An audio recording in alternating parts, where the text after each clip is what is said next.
Welcome back, as always, to the BSD YouTube channel and now podcast as well, because this audio will be going up on Spotify, Apple Podcasts, everywhere else you get your podcast. But honestly, if you're not listening on Spotify or Apple, I don't know where you're listening. I guess maybe some Amazon people.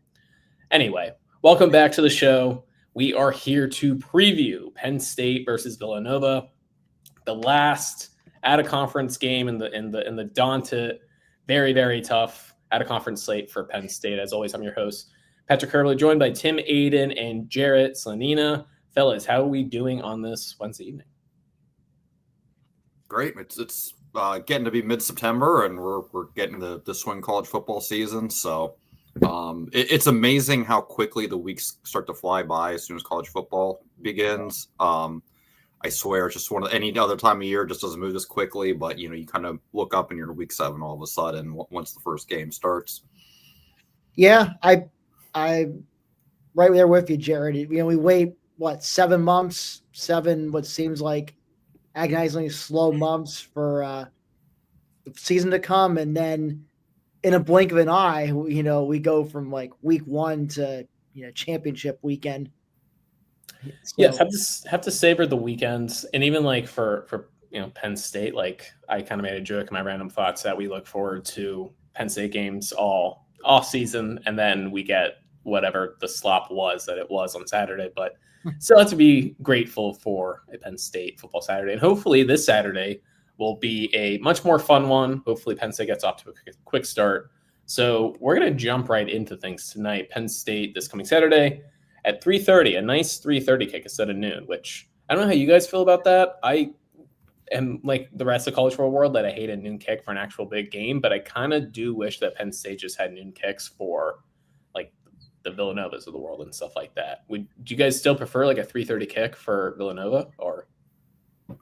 I'm a little torn. I kind of like, there's things I like about each time slot. The one thing I do like about the noon kicks, especially if it's an opponent like Villanova, is after that game, I'll go outside and watch some other games on my on the hammock on the old iPad. So that's kind of a nice thing to do. But probably miss out on that this week. But what can you do?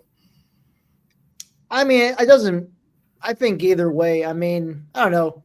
I feel like after a sleepy noon start last week, maybe a 3:30 start might be just what the doctor ordered to get off to a quicker start and hopefully put this game away before halftime.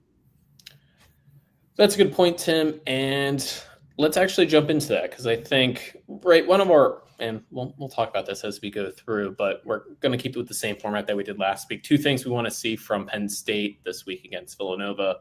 I think, and we will get to this, but the idea of getting off to a faster start. I believe Penn State opened up as a 48.5 point favorite against Villanova, which, remind me, we didn't do this last week, but we do have to do score predictions. I know it's that's at least for us, there's no doubt that Penn State's going to win, but I forgot to ask about score predictions. So make sure you guys remind me if I forget at the end of all this to ask for score predictions. But we're going to do 2 things that we want to see from Penn State, 1 offensively, 1 defensively. And we're going to start with Jared, because Jared, your offensive one is Drew Aller related, which I think is probably a good place for us to start. Yeah, I just want to see a bit of a bounce back game for Drew. Week 1, he was near perfect. I mean, I'm not certain if he really had an off-target pass. He did have a few incompletions. I know one was a drop. He had a couple that he just kind of wisely threw the ball away. So no real bad throws I recall week 1. Week 2, there were just a lot of misfires, a lot of balls behind receivers. Just it was just inconsistent from week 1 to week 2. So I think we were feeling pretty good about Aller's performance in week 1, and you could really see just kind of the offseason work on his fundamentals, on his footwork seemed like it was paying off. And then last week we kind of, I'm not certain he got away from it from technique standpoint, but the throws just weren't lining up the way he intended. So hopefully that was more of just kind of a little bit of an off day for him, especially in the first half, and he bounces back, and we see that accurate Drew Aller we saw in week 1, and that's the one we'll see move forward, hopefully. I think for Drew, one of the concerning things going back to his sophomore year is that he doesn't show any emotion at all, and then last year was he shows too much emotion. We can think of I think it was the Minnesota game that he was flipping out on the sideline, and I can even think back to like the Wisconsin game when he got hurt and he like some fan yelled at him and he was yelling back at the fan, right? Like things that you don't want to see. I do worry that still kind of is an issue. Like not necessarily like the emotional outburst, but the mentality and the mental state of Drew. Because I've been trying to think this week, and maybe you guys can help me here. Can you think of any game where Drew got off to a slow start that he then got better as the game went along, right? Like he had a first quarter that he just looked off, the accuracy wasn't there, but then by the end of the game, he was had his A+ game, because I can't think of any game. I'd say there was games where he started slow and was much better in the second half, or at least after a shaky couple of drives. I'm thinking USC last year, Jared. Like it's good. A bit of a shaky start, but then second half he really got into a groove, and I'll just always remember that game for him finding Julian Fleming twice on fourth down on the drive that tied it up. Even Notre Dame last year in the Orange Bowl got off to a pretty poor start. He did even out and found his rhythm. Although, Patrick, you asked if he brought his A+ game, which I wouldn't say I'd go that far, but definitely showed improvement after a really rocky start to that game.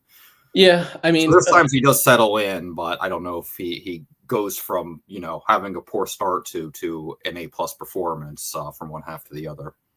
I just feel like he still gets in his own head with a missed throw here or there, a drop pass, whatever it might be.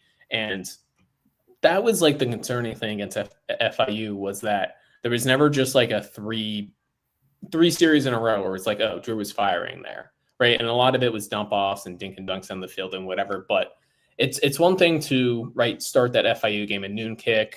It's not that great weather, right? It was rainy. It's one thing to start that 10-0 going into halftime. But then you would hope that he would come out and, he went, 13 of 15 on the next 3 drives with 2 touchdowns and whatever it might be. And it just seemed like he could never get in a rhythm, which I don't, no offense to FIU, I don't really put that much on FIU's doing, and I put that much more on Drew's doing. But perhaps I'm wrong.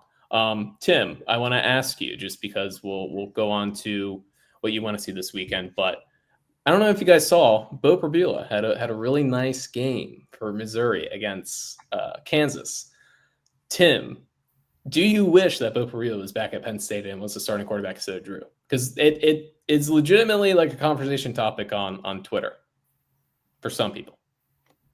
Yeah, look, I mean, it's easy to say that right now when Bo is lighting up Central Arkansas and Kansas. Yes, they're maybe a decent Big 12 team, but I don't think they're known for having a ferocious defense. I mean, nothing like what he's going to face once Missouri gets into the heart of SEC play.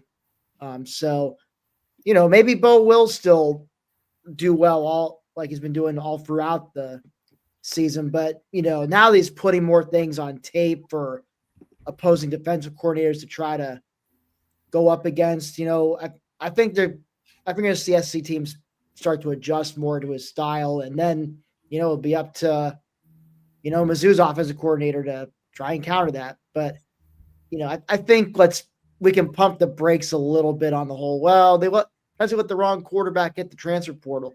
I mean, just think about it. It's just you think back to like say several months ago, what would the reaction have been if James Franklin just let Drew Aller walk, like go into the portal, a guy who's, all the NFL mock drafts have him somewhere in the first round. Some have him like top 5 or at least like a solid mid-round first round draft pick over Bo Prabula, a guy who really only saw extensive action in the second half of the Wisconsin game. And I don't know about you guys, but every time I went back to pass, I was kind of clenching my butt.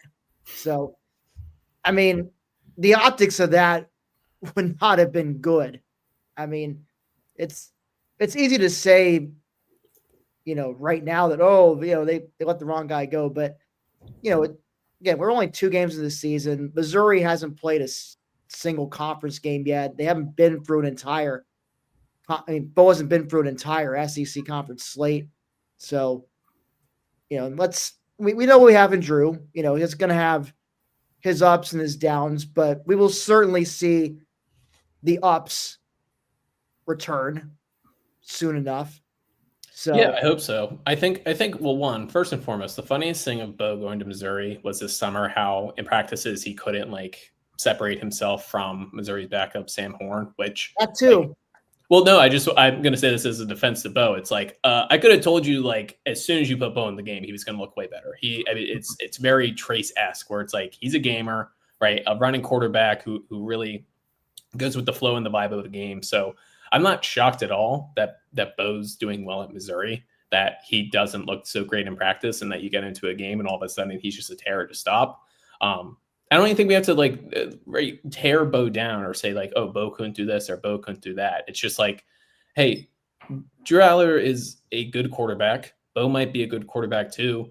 I don't necessarily think that beating Kansas and throwing for 300 yards and 3 touchdowns against Kansas is anything that Drew can't do, right? Drew's problem has been in these big games against the Ohio States and the Michigans and the Notre Dames, and we'll see against Oregon this year. I mean, he had a pretty good Big Ten championship game, but was doing it in the big moments, doing it against the best of the best. So yeah, it's right. Fans can have their opinion on whatever, but I personally think it's just silly talk. And it's always the backup quarterback is always the most popular person on the team. So, all right, Tim, we'll stick with you.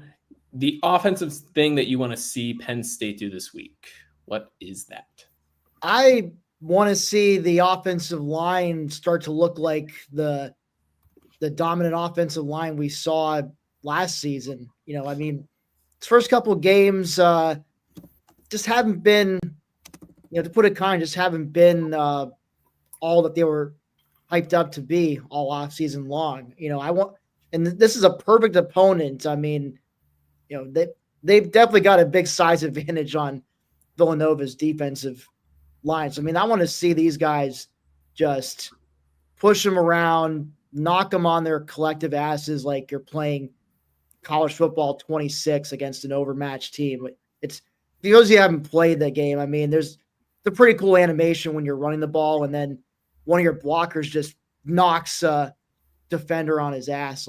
It's just, and then you have a nice hole to run through. It's pretty good feeling. So I want to see some of that on Saturday.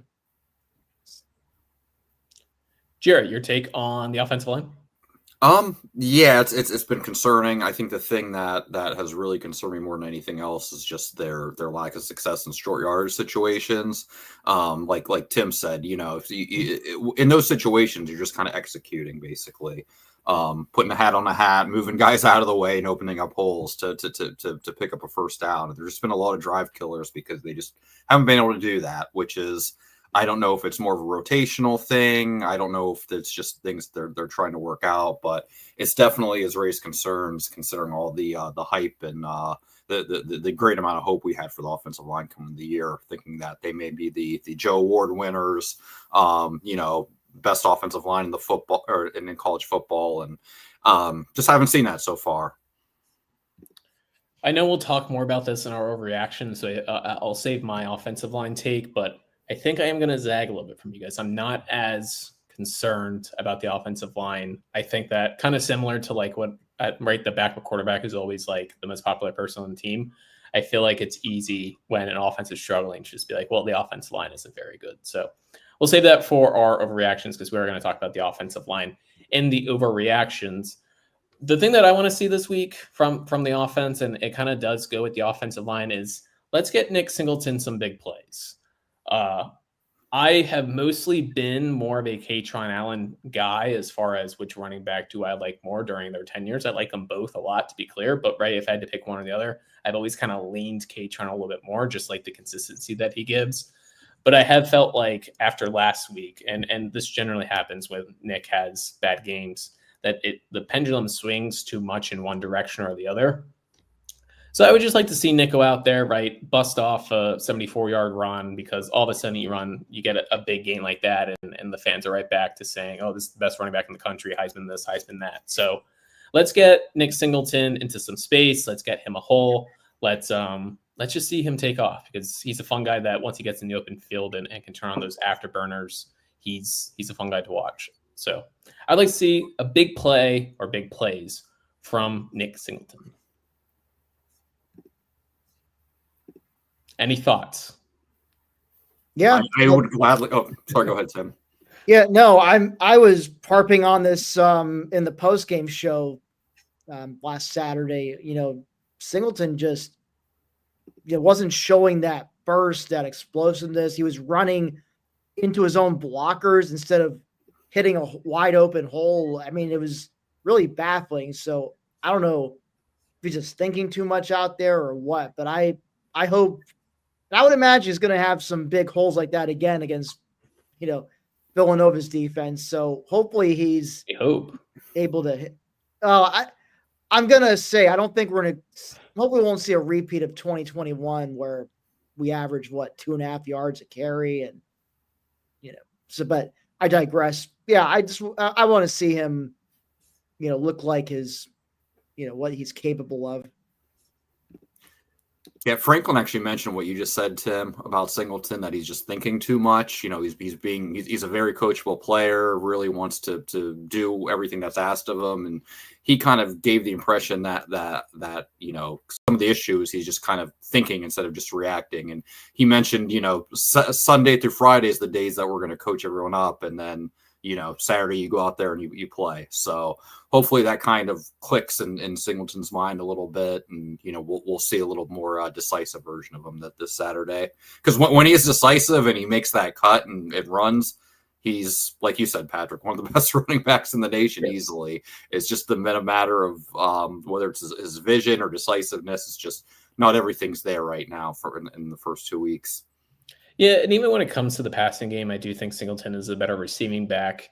Just getting him involved more in there as well, right? Like similar to Drew and similar to like any other player, right? You're sometimes being put in good positions can then help your entire game as a whole, right? It only takes, it's almost like a baseball player when it comes to, if they're in a slump, right? Finally getting a hit, getting a home run, something like that, kind of gets them out of that. So similar thing for Nick Singleton. Let's just try to generate a big play the same way that we would generate big plays for Tyler Warren, the same way that we would generate big plays for Singleton last year. Get his confidence up. Of course, not give too much away to Oregon, but get his confidence up so we can all feel good as we head into the bye week and eventually Oregon. Jarrett, let's go to you for defensive. What do you want to see from the Penn State defense, a defense that is coming off a shutout? I'm looking for multiple interceptions from the secondary. I want to be bold and say they're going to have 3 interceptions, but I'll settle for 2. My theory with this is that Villanova, they basically became pretty one-dimensional against Colgate, had a lot of struggles running the ball. So if Colgate's able to stop the run, I would like to assume Penn State can do the same thing, where they stopped the run, forced them to pass. Then obviously with Penn State's pass rush, that could result in some pretty shaky throws, some pretty poor decisions coming just to get the ball out of the quarterback's hands. So go with a couple interceptions. I'll just go ahead and say Zakee Wheatley and a David Collins. We'll see if I'm correct on Saturday, but they haven't really been tested too much of the first 2 weeks, so I think we'll see a lot more balls thrown their way on Saturday, and just see how they respond. But I think we'll see a lot more of the secondaries just been kind of under the radar, just because they haven't really have been tested too much the first 2 weeks. Yeah, I actually had this as, it was one of them that I was pondering as well, wanting to see the secondary make some bigger plays. I know Zakee Wheatley did have, not a game-saving tackle, but a touchdown-saving tackle against FIU, and then had a pass breakup himself. But we have 2 defensive tackles that have interceptions, and yet we have the best cornerback group, or one of the best cornerback groups in the nation, and they don't have any interceptions. So we like to see an interception as well, not just like a poor throw from Villanova, but actually, bait them into a poor throw, bait them into, I don't want to say like a pick six, but, an actual impressive interception, not just like an overthrow that is basically an arm punt. So, Tim, what are you looking for defensively? I'd like to see Zariah Fisher continue his road to redemption after missing, a good chunk of his career of injuries. Have multiple tackles for loss, maybe get a sack, a forced fumble. Just establish yourself as that other guy off the edge who, besides DDS, who can really terrorize opposing offenses. So we all know about Chaz Coleman, but he's great. But I do want to see Zariah go off, and I think this week could be as good of a one as any for him to do so. Fisher does feel like, I don't want to say like an X factor, because everyone has a different definition for X factor, what that actually means. But I do think Fisher is extremely important in the sense that I understand we're all right. Everyone's all in on Chaz Coleman right now. I think Jalen Harvey looks a lot better as well, right? These young guys at defensive end are so much fun, but it feels like in an ideal world, right? Chaz Coleman and Jalen Harvey aren't going to be expected to be starters or playing starter snaps. So if Zariah Fisher can stay healthy, look healthy, like I thought that he did against FIU, I think you feel really good about Penn State's defensive end group, which is a pretty good thing considering all the turnover that ended up happening there. Not getting Amin Vanover back for, I know they were trying to petition the NCAA for another year, losing Smith Vilber, losing Max Granville. It seems like defensive end is in a pretty good spot just with what Chaz Coleman showed and what Jalen Harvey has been showing. But having a vet like Zariah Fisher, especially a good run defender in Zariah Fisher, I think would go a long way. So my thing that I'm looking for kind of sticks with the defensive line as well. I'd like to see Zane Durant get some tackles for loss, some sacks. He's not to say he's been quiet because he did have that interception against Nevada. I think he is, certainly like winning his battles. He's just not simply being the guy that gets a sack or gets the tackles, but only has half a tackle for loss this year, no sacks. So kind of what we talked about going into the season. These 3 games were a bit for padding the stats. So I'd like to see Zane get involved as well. So you're looking for Zariah Fisher. I'm looking for Zane Durant. Jared, what are your thoughts on where the defensive line's at? Like through these first 2 games, how are we feeling about the defensive line? Because I think, right, if we had to power rank what we feel best about, I think defensive line would be pretty high up there. Yeah, my concern with the defensive line was, you got top end talent and Durant and denied Dennis Sutton. But what was after that? And it wasn't so much a lack of talent, it was more of just a lack of experience and just kind of an unknown. I think a lot of these guys have come on very strong, been very impressive the first 2 weeks. I'm kind of curious to see how they hold up in Big Ten play against little, bigger, beefier Big Ten offensive lines when they face them. But so far, I think the returns have been phenomenal, and I've just been really, really satisfied with the amount of pressure, their ability to get in the backfield and make plays. I think Penn State's going to end up having a very strong defensive line once again, outside of the 2 All-American candidates. And I didn't mention this a couple times on Saturday, but I know that the quarterback from Florida National did escape a couple of times, but the pressure was there, and he just made a few really nice plays just to kind of maneuver, and he's got phenomenal pocket presence, I thought. So even the plays he was able to escape, it really wasn't a lack of issue with the defensive line. It was just, someone making a really good play to evade pressure. So yeah, I'm very satisfied. I think about as satisfied as I could be with the defensive line at this point, honestly. Before we go to our overreactions from week 2, because we'll talk more about all this stuff, let's get our score predictions in for this game. So, right, Villanova, good FCS school. I think they're ranked like 12th or something like that in the FCS rankings. But this is a game that Penn State is a 48.5 point favorite for a reason. Villanova certainly has some good guys. I like their offensive line, despite the fact that they struggled against Colgate. They're actually pretty big, all things considered. Their average weight's 307 pounds, which you don't see a lot from an FCS group. Good running back, David Abbott, 6 foot, 225. Certainly a guy that if he wants to, I think could go up a level in the coming years. But this is a team that Penn State should beat and should beat thoroughly. So, Tim, what are we thinking as far as score predictions? Well, I think they'll continue on not covering the spread. I have 45-10 Penn State. I think obviously Penn State will handle this without much, if any at all. I'm hopeful they'll get off to a hotter start. They'll be up by more than 10 points at halftime. So, the game is essentially over at halftime. So I just want to see, like you guys have touched, I just want to see a sharper Drew Aller. I want to see the O-line playing like they were playing last year. I want to see Nick Singleton bust off some explosive plays.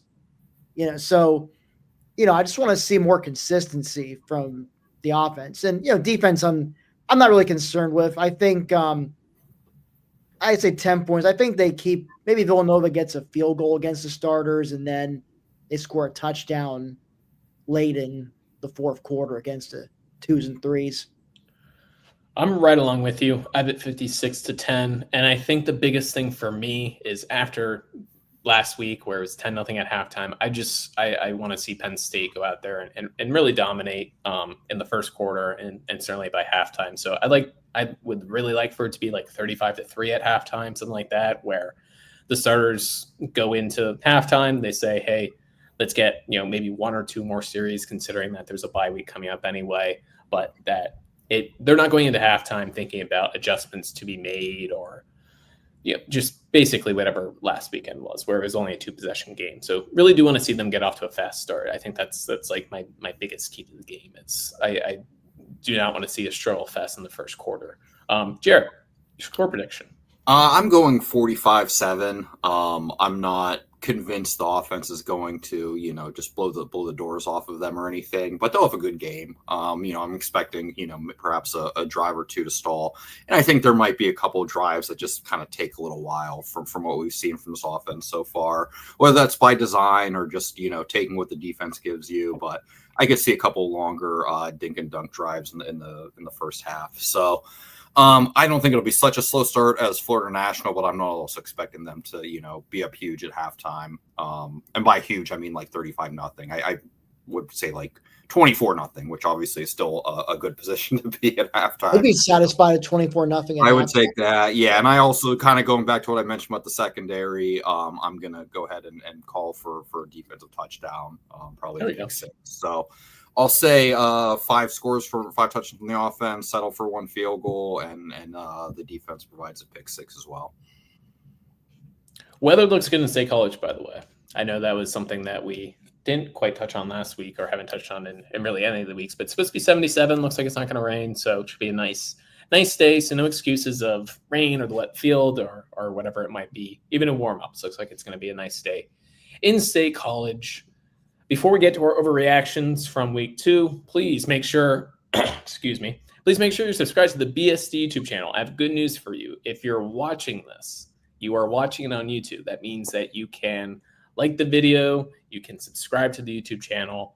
Really helps us out. Last time I checked, we were at 232 subscribers. So let's boost those numbers up. Let's get to 250. I want to get to 250. So please subscribe if you are watching this. It helps us out a ton. And if you're listening, I'll just add. Sorry. Oh, go ahead. I'll just add. There's dozens of Penn State podcasts, YouTube shows, just like ours out there. Just do a little search on YouTube, and you'll see what I mean. And there's a few that we all personally like as well. Sure. But the fact that you guys, those of you who already subscribe, those of you who watch right now, are choosing to do so, we really appreciate that because you've got a plethora of options to choose from when it comes to Penn State football coverage on YouTube and the internet. So really appreciate it. Let's get those subs up. Let's try and hit 250 by the Oregon game. Is that a good goal, Pat? I like that. And yes, Tim, I think that's a great point. I'm always asking. I should thank the people who are liking the videos and who have already subscribed and are constantly checking in and watching our videos. So yes, thank you to all those who are already doing that. We always appreciate the support. And once again, we're on Spotify, we're on Apple Podcasts, and anywhere else you get your podcast as well. So make sure you download and subscribe there as well. Leave a 5-star rating. I know for Spotify, you have to listen to a couple episodes before it allows you to give a rating, but do all that stuff. It helps a ton. We definitely want to grow these channels as much as we can. And yes, as always, we do truly appreciate the support. All right, week 2 overreactions. We're going to start with Jarrett. And just as a reminder for those who either don't remember how we did last week or who are watching or listening for the first time, we give some overreactions from Penn State, give an overreaction about the Big Ten, and then give a overreaction just about national college football. Can be whatever we want it to be. So, of course, we'll start with Penn State. And Jared, what is your overreaction from week 2?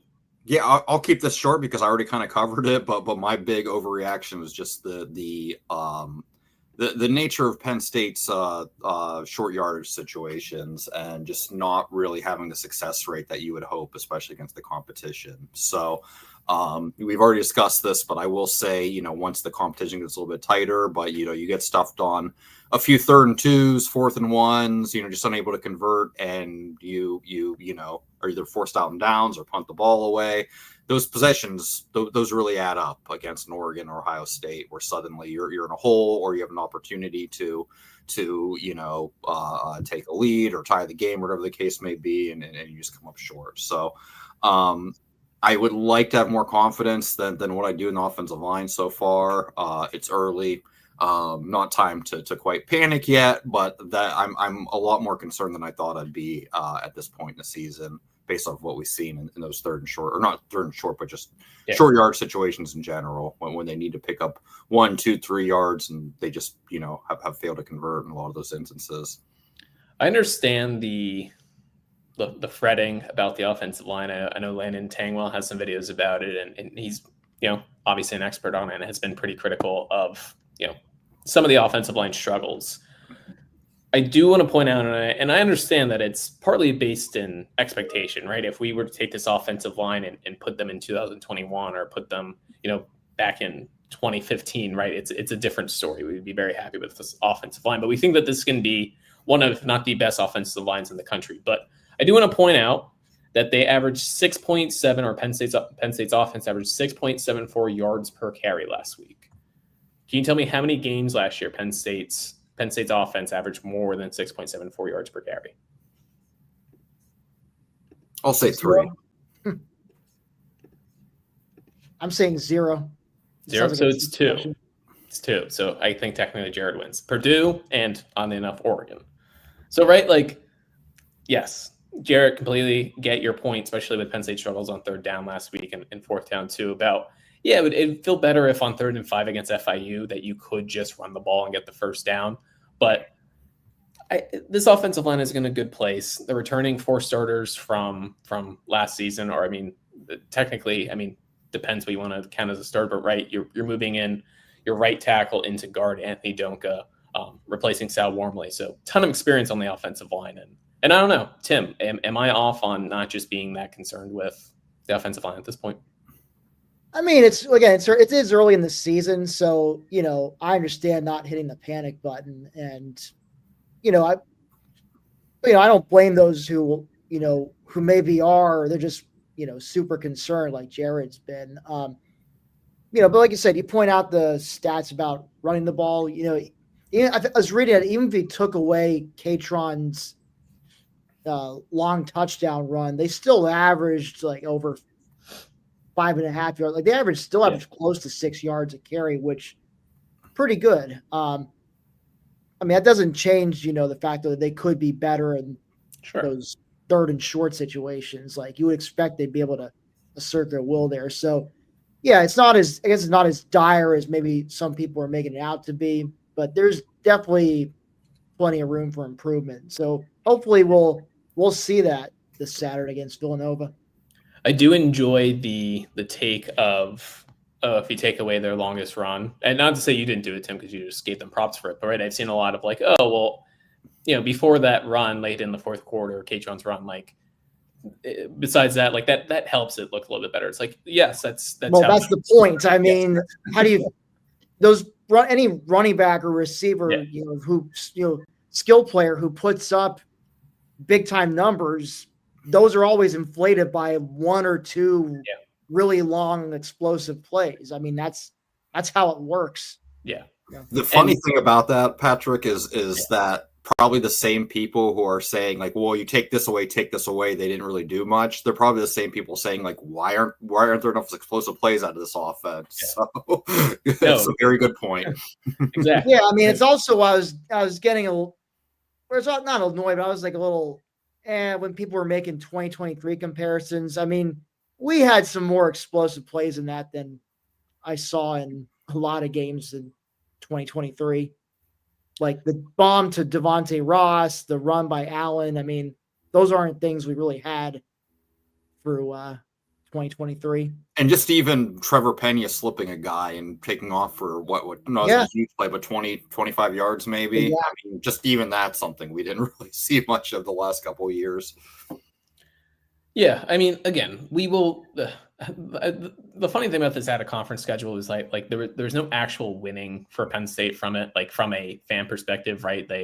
If they went out and they beat Nevada, I mean, I think most people are pretty satisfied with Nevada, all things considered, right? If they came in and beat FIU 63-0, and then they beat Villanova 49-7, right? There would still be people complaining, like, well, that's what they should do. Like, we still don't know anything about it. So I understand like the 2023 vibes. Maybe this offense isn't as good as we think, but I don't know. I think Penn State is still in a pretty good spot. Tim, your Penn State overreaction. Oddly enough, we both have special teams, which man just shows where this program's at. We're saying, special teams. That's where we need some improvement.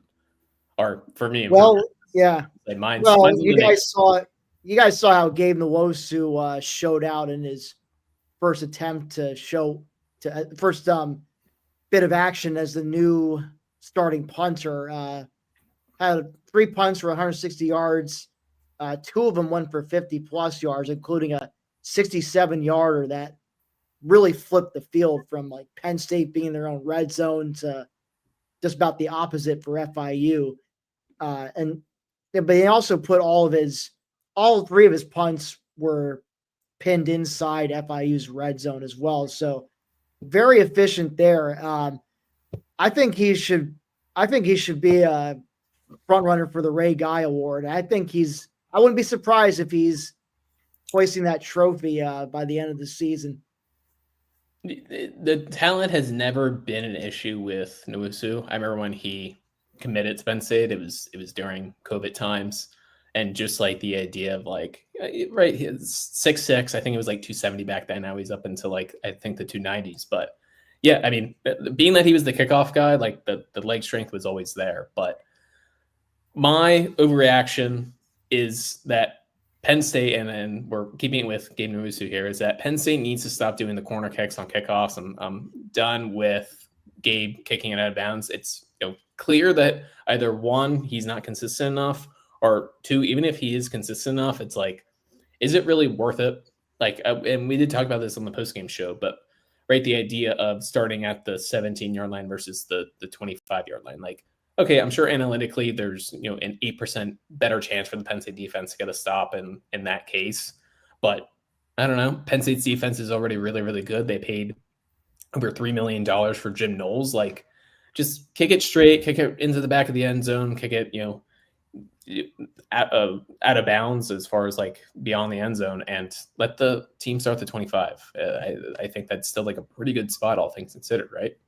Yeah, my hope with that is that strategy was kind of more of like they're going to treat this as a preseason, just kind of experiment with a few things, and hopefully they said, you know what, let's just go ahead and just kick it out of the end zone after the second kick that went out of bounds, and we just give them the ball to 35. But to your point, even when you are kicking it short, if you have that ability, you might, save 5 yards, but, you're risking injuries, you're risking somebody, slipping and something fluky happening, and the guy, is able to make a cut and return it the whole way. So I'm 100% with you. Just kick it through the end zone from here on out, because we know that he's more than capable of doing it.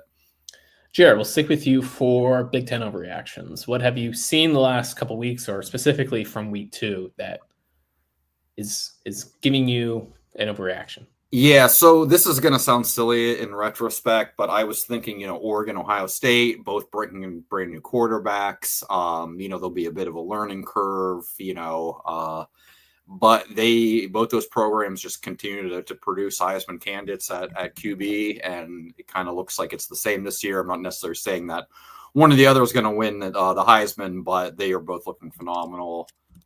Just pulling up the stats real quick. Julian Saint at Ohio State. So far, 31 and 39 this season. That's almost 80% completion rating. 5 touchdowns, 1 interception. Played very well against Texas. Especially considering the level of defense. I think he only had about 140 yards, but he was very accurate. Didn't make any mistakes against one of the best defenses in the nation. And then last week he was 18-19 against Grambling. So hard to really do much better than that. And then Dante Moore, who was a 5-star prospect. He's transferred to Oregon after a stop at UCLA after 2 games. And again, not the stiffest competition, but, quarterback's not easy for anyone to get started out with. He's 34-44, 6 touchdowns, 0 interceptions, 479 yards. So, I'm not really expecting either one of them to have a huge, drop off as the competition does get better. Maybe not quite playing at that high level, but I think they're both going to have fantastic seasons. And both the Oregon, Ohio State offenses are going to, keep chugging along without any huge drop offs this season. Tim, we'll just go to your overreaction just because it deals with quarterbacks as well. Obviously, Jarrett's high on Julian Sain and Dante Moore. You are not so high on a certain Big Ten quarterback, considering you think their team will go 1-11.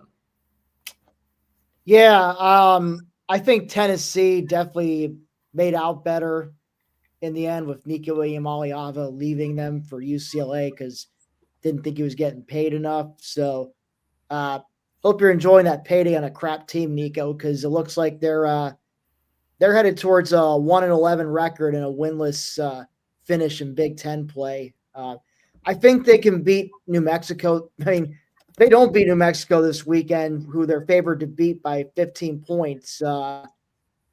You're staring at a winless season.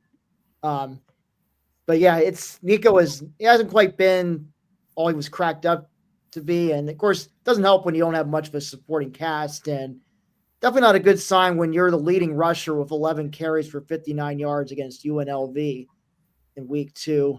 I didn't even get into their defense, which has been getting shredded so far. And again, I guess maybe a double overreaction. I am far less afraid of the road trip to Pasadena than I was a couple weeks ago. Yeah, the funny thing about UCLA is if you would have told me a season ago, heading into last year, that you predicted them to go 1-11 winless in the Big Ten, I would have been on board on that. Yeah. But instead they go 5-7. They overachieve. I remember they won 3 Big Ten games in a row in late October, November, which I was really impressed with, considering what they had and what I thought expected them to be last year. So it's just a little surprising that they go from overachieving a bit last year, thinking, okay, maybe they'll be a couple games better, maybe possibly have a winning record, go to a bowl game, 7-5 year. But I would be very surprised if UCLA's in a bowl game, let alone wins, 2 or 3 Big Ten games a season. Do we think Nico is at UCLA next year? I'm not sure. I mean, I'm not sure Deshaun Foster survives beyond this season. I imagine he's probably got a cheap buyout, and I know UCLA, maybe financially they're not doing the best, but I still think they can afford to buy him out. If they have the kind of season I think they're going to have. So I don't know if Nico's going to want to play for the next guy, but we'll see. I don't know. Yeah, I could see him definitely going like the Chubba Purdy or Rob Bolden route, where just plays for 3 or 4 different programs and just kind of keeps taking a step down to try to find the right fit for him.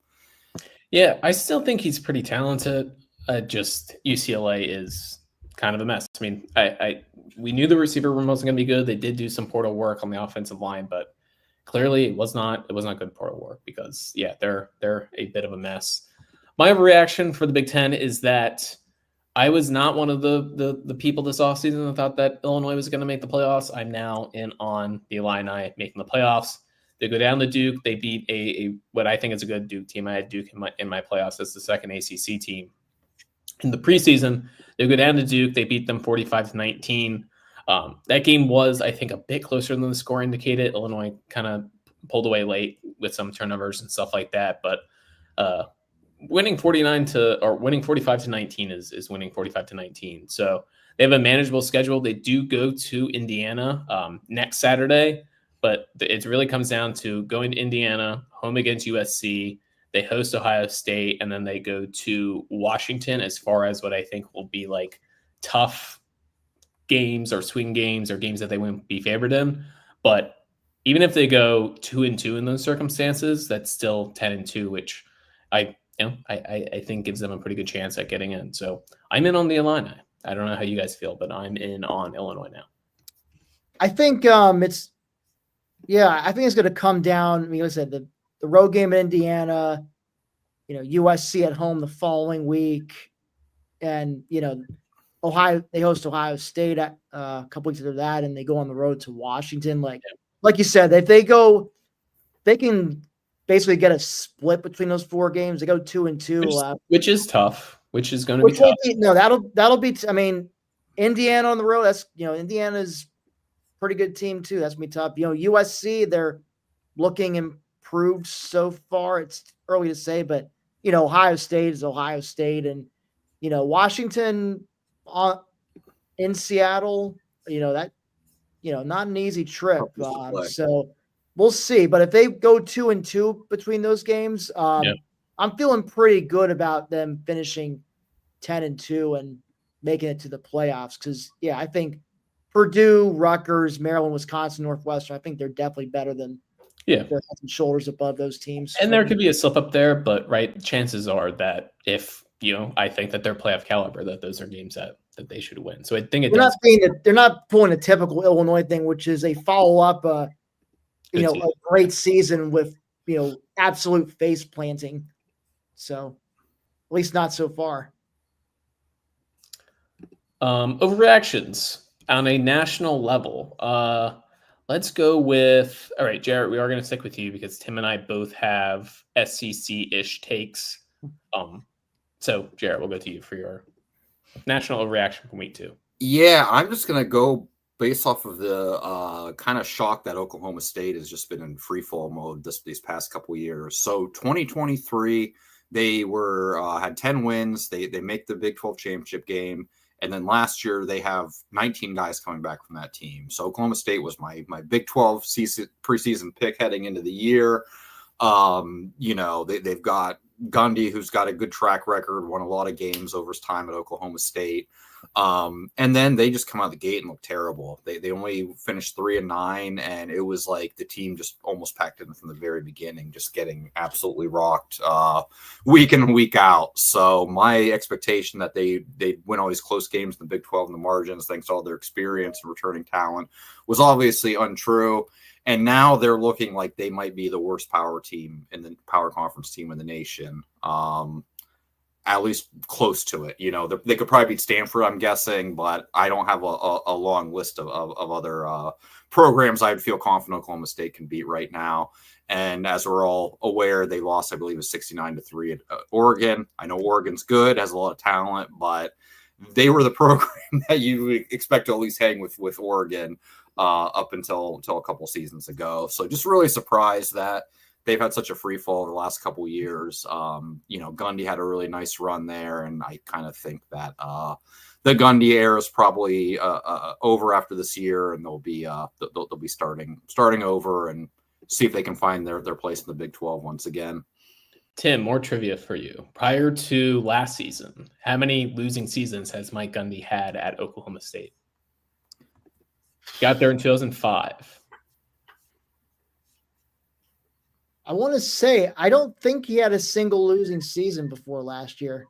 So he only had one. It was 2005 when I believe that was actually when the I'm a man on 40 speech happened. That was 2007. Oh, was it 2007? Okay. I have to remember, yeah.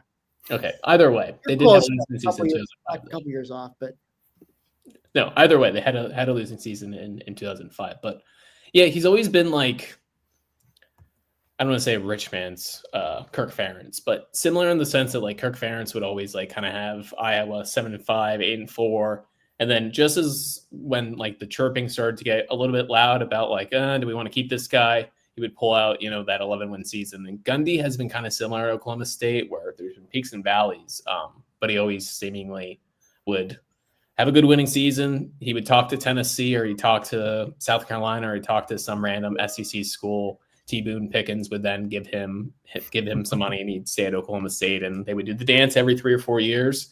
And yeah, it certainly seems like Oklahoma State's just, at least for football, I will say for wrestling, it's not the case, but at least in football, they're not heavy into the NIL game. But my guess is that Gundy might be a part of that. So yeah. Tim, do you think this is his last season? Oh, I mean, for sure. I mean, it's a question of, do they allow him to finish out the season, or do they make a change mid-season and let some guy be the interim coach? I feel like, though, if he's been there for so long, like he's a former Oklahoma State player, I believe. Yeah. I mean, I feel like they'll give him enough respect to let him finish out the year. Maybe they'll announce that he's not going to return after this year, like sometime in October, but they'll allow him to finish out the season, just because he's, been there for so long. He's maybe one of the most successful coaches in program history. So, but yeah, he's done. Tim, let's move to the SEC, because both of our takes for our overreactions are SEC based. So you can lead us off with our move to the SEC. So yeah, after catching glimpses of Clemson struggling with Troy, I think they went down 16-0 at one point. They came back and won 27-16, but certainly was not pretty. A lot of questions about Kate Klubnik and just the team in general. And, it makes me, and then you see LSU also struggling with, where they're playing Louisiana Tech. Yeah. 23-7 win. I'm just wondering, I feel like that LSU win over Clemson, that's already aging like milk, as far as how impressive that was. I'll share mine for the SEC. Oklahoma, right? Big win against Michigan. Everyone's in on Oklahoma now. I don't think Oklahoma's an SEC contender, and I still think that if I had to pick my SEC champion right now, I think I still would pick Alabama, as crazy as that sounds. I don't know if we have fully learned anything about these SEC teams, just because Georgia has looked so. LSU obviously has this big win going to Clemson, but how good is Clemson? Are they 11-1 Clemson, or are they 9-3 or 8-4 Clemson? Just like you said, Tim, and same thing with Oklahoma. Like, listen, as a Penn State fan, like, beating Michigan is beating Michigan. I fully understand that. Whenever you can beat them, like, that's a good win. But like, I don't know, how good is Michigan this year? Are they? I think they're closer to the middle of the pack of the Big Ten than they are to the Ohio States and the Oregons and the Penn States, like that top three. So especially with Michigan coming in with a true freshman quarterback, I just don't know how likely it was for them to pull off the upset. So, I mean, John Mateer looks really, really good. I'm curious how he holds up over an SEC season, because it's a little bit different doing that against a Michigan for one game. It's different doing that when you're playing, their independent Mountain West schedule when he was at Washington State. It's another thing to do that with Oklahoma's schedule, which do just want to read it off for you. So they go to Temple. Oddly enough, they'll be in Philadelphia this week. After that, they play number 24 Auburn. Then they have Kent State. After Kent State, number 7 Texas, number 11 South Carolina, number 17 Ole Miss, number 15 Tennessee, number 19 Alabama, number 25 Missouri, and number 3 LSU. Their entire SEC schedule is currently ranked teams. Now, will they all stay ranked? Probably not. But I don't know. I think that Oklahoma could even be like a really, really good team, and you're still going to finish 8-4 with a couple losses there. So I don't know. Jarrett, your thoughts on LSU, on Oklahoma, on the SEC at large? Yeah, I think you hit the nail on the head, where I don't feel like we know a whole lot about the SEC contenders yet. Alabama looked very shaky in that Florida State game on both sides of the ball, which really concerned me. Georgia struggled against Austin P on Saturday, which is never a great sign. Texas, I don't know if you even mentioned Texas started number 1. I think they have a phenomenal defense, but I think their offensive line is really suspect, honestly. It's thin. So if they have injuries, they're going to be in trouble, but I'm not certain if it's really a powerhouse line to begin with.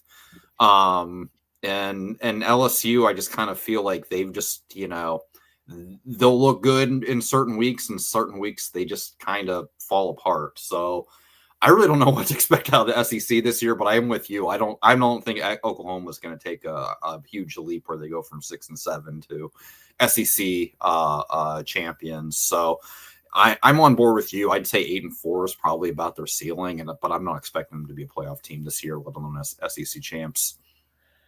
Yeah, I mean, I just also, I guess, even in some sense, wouldn't be surprised if we do see last year was almost the case where Texas A&M almost sneaked their way into the SEC title game. But if we do get to the end of November and it is like an 8-4 SEC team that somehow through tiebreakers is able to get to the SEC championship. So maybe my take that Oklahoma is an SEC contender is a little off, but it's more so, one, Oklahoma's schedule just is super tough. But secondly, I just don't know really what's going on in the SEC. Like I through 2 weeks, I can't say, I guess I don't really necessarily have an overreaction as much as I'm just confused by it all. But I just felt like a little bit too much praise was heaped upon Oklahoma for beating a Michigan team that's led by a true freshman, a talented one, but a true freshman nonetheless.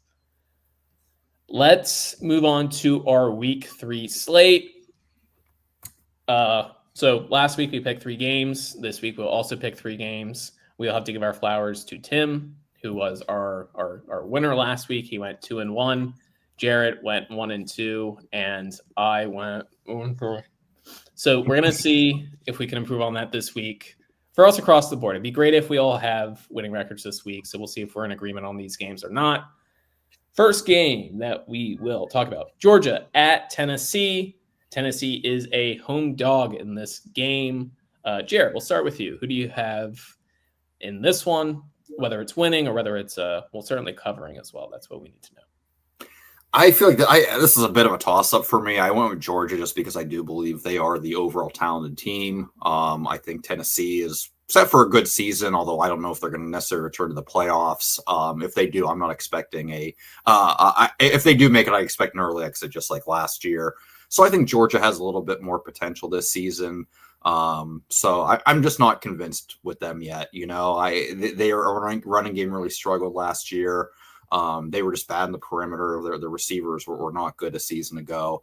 So I'm not certain what to expect out of the offense, especially with Carson Beck playing in Miami, and seems like a huge upgrade over their current QB. So I'll just, I'll go with Georgia and the talent and, assume that they can kind of get things right and turn things on. But I would, I'll go with the Bulldogs to go on the road and get the win by, a touchdown or so.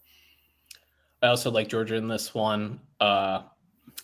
It honestly just comes down to the fact that I think Georgia just is kind of overlooked. I think that, yes, this isn't the Georgia team of old where they're, too deep is full of guys that can play in the NFL right now. But I do think that they have enough of a talent advantage over Tennessee. And I don't know, Joey Aguilar has looked good for Tennessee. I think that this is a big step up, though. There's one thing doing it against, non-conference opponents and doing it against, Syracuse. It's another thing to do it against this Georgia defense. So 3.5, I wish it was 2.5, but give me Georgia minus 3.5. Tim, what's your read on this game? Yeah, I'm taking the Dogs as well. I think I just generally trust them more than I trust Tennessee right now. Just maybe it's just more. I am kind of biased, just thinking about the past Georgia teams and how even if they struggle against like what was it they played Marshall last week or no Austin Peay. Yeah, if they look lackluster against the Austin Peays of the world, they still just flip a switch and, just go ham on the rest of the SEC once they get into conference play. So I'm thinking we might have a situation like that this weekend in Knoxville. Second game, and Tim, we'll stick with you for this one. South Florida, shockingly, the ranked Bulls, not ranked by everyone on the AP poll. I don't know if you guys saw that, but not ranked by everyone on the AP poll, but they do have a ranking in the AP poll. South Florida beating Florida last week. Now they wrap up their out of conference slate. I actually don't know if they're wrapping up their out of conference slate. They at least have their third conference game, out of conference game against Miami. So they're coming off the win of Boise State, coming off the win of Florida. Can they go into Miami and pick up another massive W, probably work themselves into a top 10, if not a top 5 ranking if they beat Miami? Tim, who do you have winning this one? On the CW, by the way. Crazy. The CW gets this game. Right. Yeah, maybe after the 7th Heaven reruns there before that. But yeah, USF they're a nice story so far. Ranked. They look like a team that should very much be in the hunt for that automatic bid to the playoffs as the best group of 5 team. And but I think they're going to run right into the hurricane this weekend down in Miami. And I got the Canes to cover the 17.5 point spread. I do think USF keeps it close for a while, but I think Miami is just a little too talented. And I think they know by now that, what USF is capable of. And also I think Florida and Boise were just a tad overrated. Jared? I'm taking South Florida in the points if you're going to give us this many. I mean, they nobody really gave them a chance against Boise State. They beat the pants off of them. They went and upset Florida last week, who, a lot of people had them in the playoffs. And, like Tim said, maybe they're not as good as we thought heading in the season, but that many points and just their track record so far. And plus, this sounds silly, but the game is on the CW, and I swear every game on the CW, just like 9 out of 10, will just kind of go down the wire and have some kind of bonkers finish. So I'm going to go with the South Florida keeping it close. Maybe not pulling off the upset. Maybe the magic wears off after 3 weeks, but I definitely think they'll keep it within 17.5 points and beat the spread. I, too, am going to go with South Florida on this. As far as taking the points, South Florida plus 17.5. I'm not going to say that South Florida wins outright, but Miami with Mario Cristobal just has a penchant for not always being on their A game, kind of looking ahead to stuff. Miami's next 2 games against Florida next week, and then they have a bye, and then they play Florida State. So I definitely know that, right, what South Florida was able to do last week against Florida certainly changed the calculus. I'm sure they, Miami has their eyes open about this one, being that it's a ranked South Florida team a little bit more, but I still do think that South Florida can at least keep it close, keep it within, 3 possessions is basically what this is. Really love South Florida's quarterback, Byron Brown. Just think that he can keep them in the game, score enough points, and make sure South Florida covers this one. And then our last game, Texas A&M goes to Notre Dame. Notre Dame, the Fighting Irish, they are a 6.5 point favorite. This game will be primetime kick on NBC. Tim, we'll start with you again. Who do you have in this one? I'm taking Notre Dame in this one.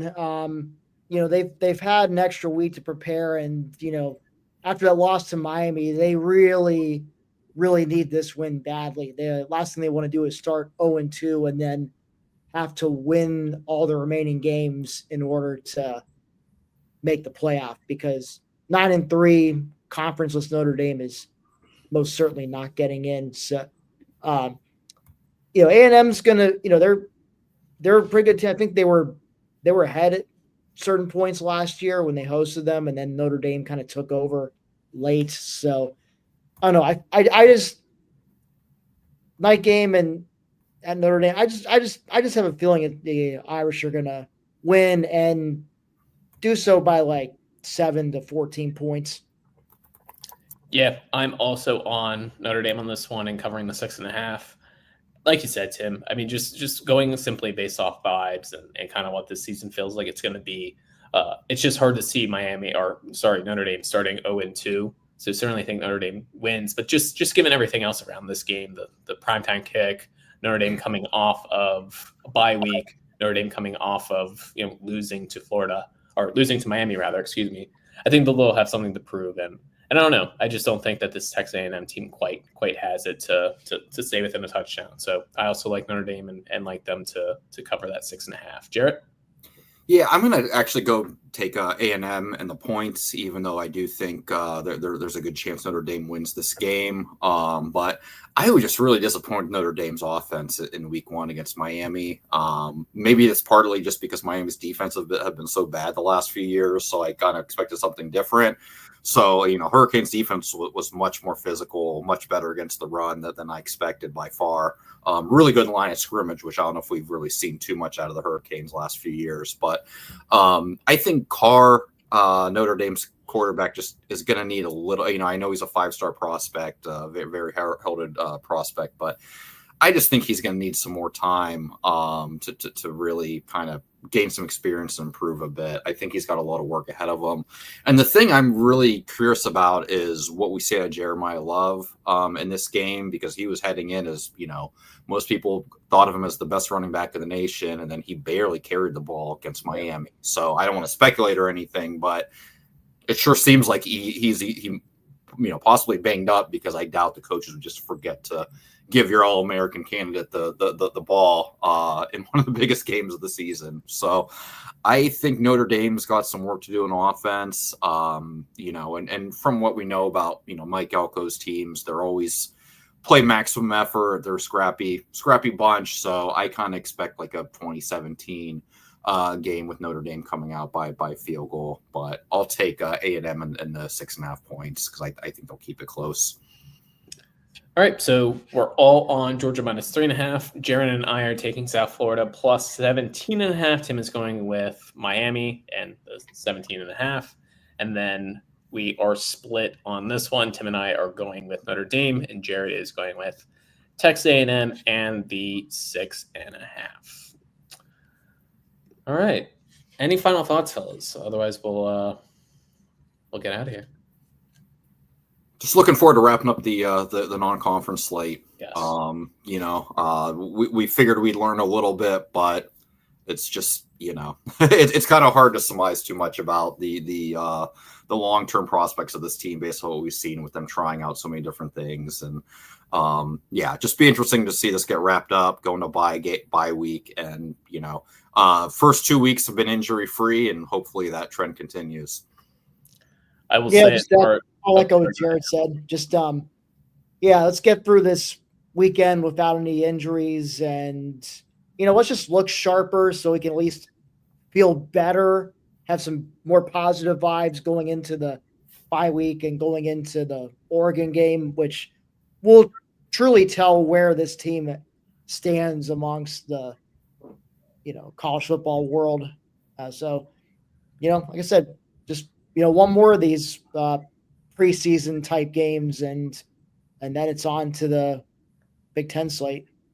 I will say, as far as this podcast, this YouTube show, whatever we're calling, maybe we should actually come up with a real name, by the way, because I have been calling it the BSD YouTube show, and now it's a podcast as well. So we'll talk about that offline. But this podcast and this show could greatly use some excitement as far as the games go. No offense to FIU and Nevada and Villanova, but a little bit different previewing the likes of the Big Ten compared to some of this out-of-conference stuff. So looking forward to that as well. Once again, thanks everyone for watching. Thanks for joining. As always, please subscribe and please like the video if you can. And like Tim said in the beginning of the episode, for the 232 people that have subscribed and the people that do like the videos, thank you. We appreciate you a ton. And we will be back on Saturday. We'll go live, 5-10 minutes, say 10 minutes after the game. So it should be around 7 o'clock. We'll talk everything that happened with Villanova, and hopefully it is a happy stream. So we will see you guys then. Enjoy the rest of your week, and we will see you Saturday.